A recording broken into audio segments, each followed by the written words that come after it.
This hair only really looks good from one angle, and it's the front like this. These are heavy. Unconventional, taboo, you might say. Hey, it's Betty, welcome back to my channel, or welcome if you're new here. In today's video, I'm gonna go over some of the books that I read last year in 2025, a book that I've already read this year already, and also maybe go over some of my TBR list for this year. You may have seen, by the way, in the previous video that I finally did the office reveal. I've been renovating my office since, well, even before October really, but if you want to see the full office renovation and want to keep up to date with what other things I have planned, then be sure to check out that video. It will be in the eye and probably linked in the description as well below. But anyway, so for some context, I used to really love reading as a kid. Like, I would devour books, like every Jacqueline Wilson book ever written pretty much. For the last few years with like uni and all the ups and downs of life and everything, I haven't really had a chance to be in my BookTok girly era, if you know what I mean. But last year, after moving house, after a couple months of settling in, I got a couple ads on Instagram for some books and I decided to check them out and thought, why not? Okay, I'll get back into reading. And my friends were all getting really into reading last year, and so I thought, okay, I too will get back to reading. And so I did. So just to give you a glimpse of what I read in last year. So according to my Goodreads account, which I will also link in the description by the way, I read a total of 8 books and how many, let me see how many words. I read 3,014 pages and 8 books, which I realize doesn't sound like a lot to most serious BookTok girlies. Like, people read like 100 books in a year or something, or half a year. Meanwhile, I read a measly 8 books across one year. It is what it is. I'm getting back into it. That is my Goodreads of 2025. I did also set myself the challenge for 2026 to read another 8 books, but I say 8, but I really would like to read like 10 to 12 this year. I can get through a book per month. I mean, it should be easy, right? Hype me up in the comments. Tell me that I can do it this year. Say, Betty, yep, you can read 10 books in a year. I need that motivation. So one of the first things I got into last year was the Broken Bloodlines trilogy by Sadie Kincaid. She will be a very recurrent theme in this, by the way. I have all 3 of them. I only have paperback versions so far, but I've seen some beautiful hardback limited editions that I wish I could get my hands on them. But I digress. The first book in this trilogy is Forged in Blood. This one is 358 pages, so you know, it's a reasonable, relatively short length. So this one is a vampire romantasy. It's also why choose / reverse harem, so that means the FMC, it's the female main character. The main character has 4 men fawning over her in this, which I found surprisingly appealing in this. In a fantasy setting, of course, not in real life. Good heavens, can you imagine? Some of the dialogue in this and the style of writing did take a little getting used to initially. Some of the lingo just took a little getting used to at first, but it doesn't really distract from the story, and I did like the general premise of the story, which is what kept me hooked. Like, I wanted to see it through. A few people said that they DNF'd this one. Yes, there were a couple times where the main character was a little annoying, but I mean, it didn't really take me out of the story completely, to be honest, and I did want to find out what happens to her and what happens with the story, and wanted to get more into the world building and that kind of thing. The spice in this was really fun, I will say. It is a spicy read. The majority of these, I would say, are quite spicy reads. Yeah, I probably should have mentioned that to begin with.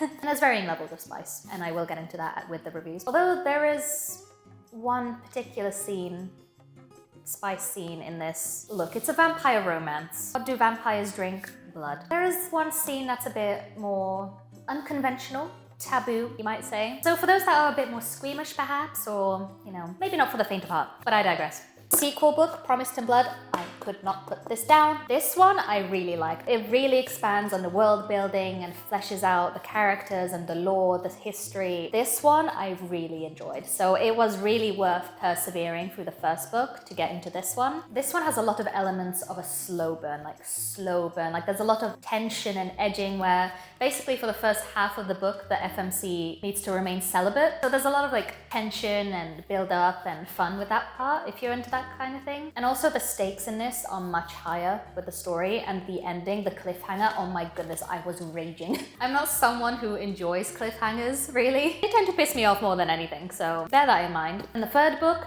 the stakes are at an all-time high. Like this one, I read this on a plane coming back from a trip. I fully almost cried on the plane. Like, my blood pressure. This one was really intense. This one was no joke. The story, there's battle, there's like fantasy elements. The story, the world building, the lore, peak with this one. Peak.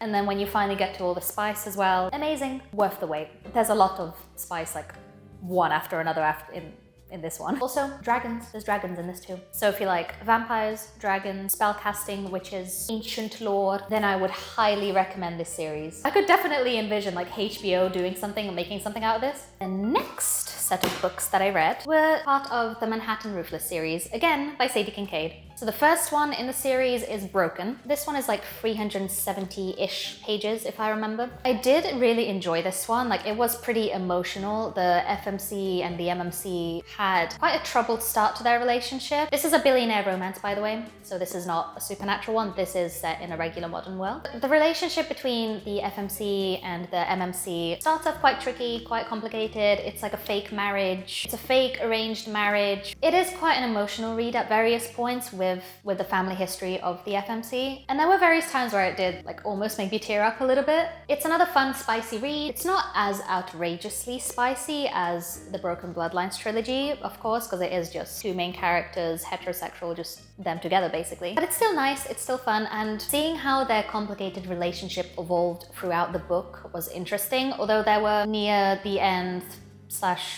near the halfway point, there was the misunderstanding argument trope as well. So if that's something that you're not into, then bear that in mind. And for that portion of the book, I really didn't like the MMC and how he treated the FMC. But one thing about Sadie Kincaid's books as well that I quite like is that they're all happy ever afters, so they all have good endings at the end. I don't know how much of a spoiler that is, but that's just something to know about her writing. Then I also read its sequel, Promise Me Forever. This one I really enjoyed. I think I enjoyed this way more than the first one, to be honest. Like, Drake, it's another billionaire romance, by the way. This is part of the same universe, of course. They're brothers. It's the Manhattan Ruthless series. It's, I think, 4 or 5 brothers, and each book is about the various James brothers. Drake James.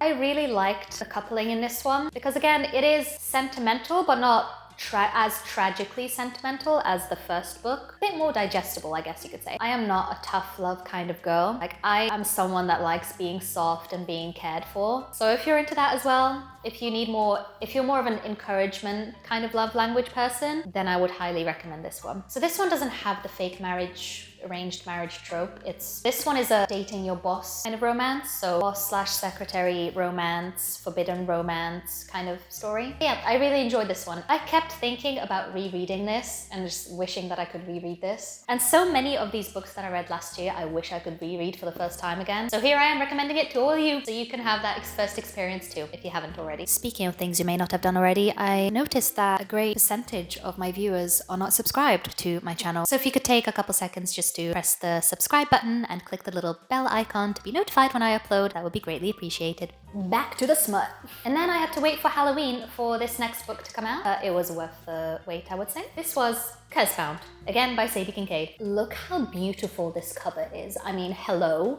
This is just the paperback version, the standard release. This isn't even one of their fancy editions. This is a vampire mafia romance by Sadie Kincaid. It's not in the same universe as the Broken Bloodlines trilogy. This is a completely different setting, different story, different universe. And actually it's a collaboration with another writer, L.J. Morrow. Excuse me, I almost excluded them. Italian mafia vampire romance. I'm not going to spoil anything, but the title is very relevant in the story. This one was quite a graphic read, I would say, more than what I was previously used to. But I mean, it is a vampire dark romance, mafia romance, so that's to be expected. And also this did release on Halloween. There's a lot of violence in this, people being savagely beaten up in various ways. I'm gonna have to censor a lot of this. Please don't strike this video, YouTube. This one had a very feisty, spicy female protagonist. Very feisty, she's very badass, kick-ass, she can do it all. This is part of a duet, by the way. This will be a 2-book series, and the second one hasn't come out yet. I believe it comes out either May this year, 2026, or sometime mid-late summer. This one wasn't as spicy, like it didn't have as many spice scenes, but what there was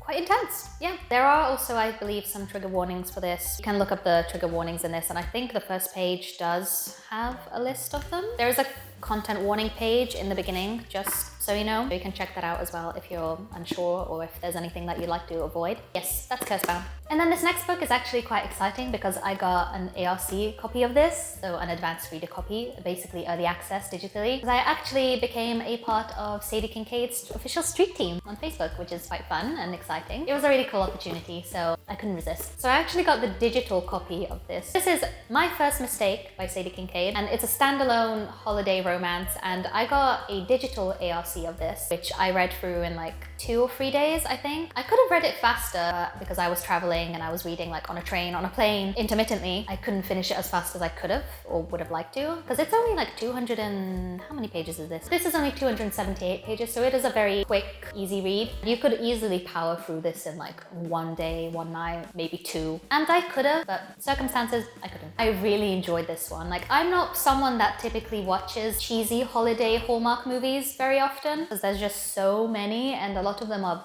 quite cringe, to be honest. This one, I kept imagining what this one would be like as a movie. I think this is a really enjoyable holiday romance, and it is spicy still, quite spicy actually towards the end. Yeah, this one is a brother's best friend romance, a redemption romance. It's a rekindling story. It's very funny. Like, I giggled a lot reading this, and it is very fun to read. Characters do have some slightly emotional backstory, but it's nothing like devastating, so it's not an overly emotional read. It is very digestible. And like I said, you could easily get through this in 1 or 2 days if you wanted to. So highly recommend this. I had to get the physical copy of this just to add to my collection because it's so cute and pretty. And I'm a hoarder. I collect and hoard everything, so I had to have it, of course. That's the last of my Sadie Kincaid book obsession of 2025. A very light end to an otherwise very spicy, at times quite dark year of romance reads. Speaking of which, Hooked by Emily McIntyre. This was gifted to me for Christmas by my best friend.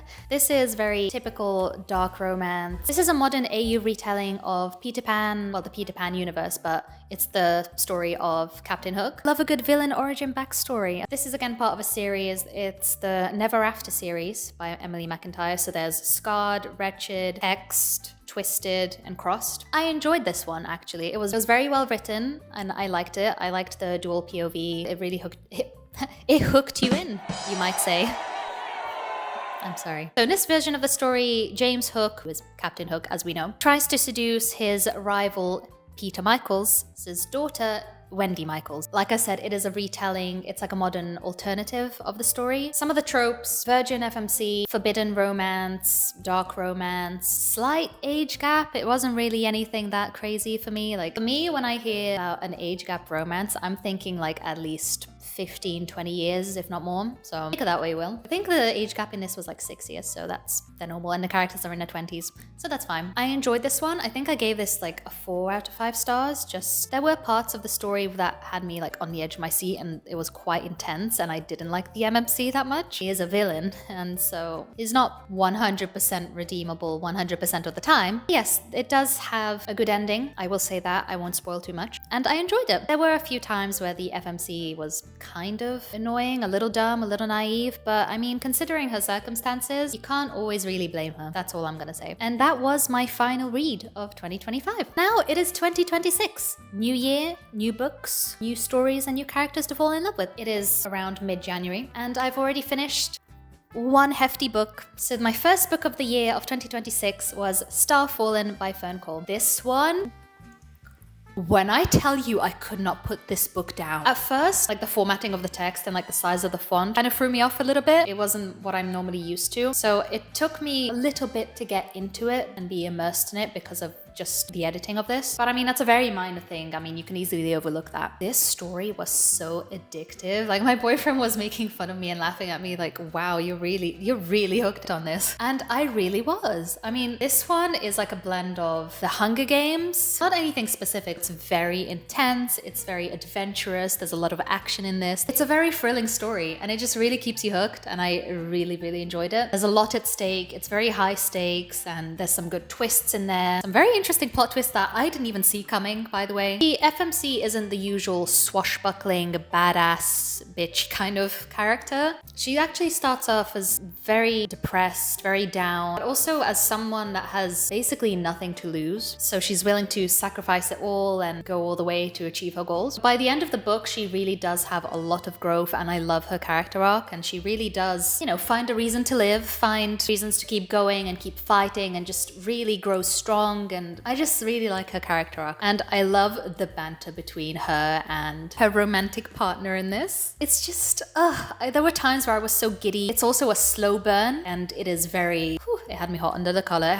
It had me clutching my imaginary pearls, I tell you. If you love a good slow burn romance, this is the book for you, I'm telling you. I believe this is part of a duet as well, so there will be a sequel to this. The ending did leave some loose ends and some vagueness there, so it ended on kind of a cliffhanger. At first I was like, oh, that's it?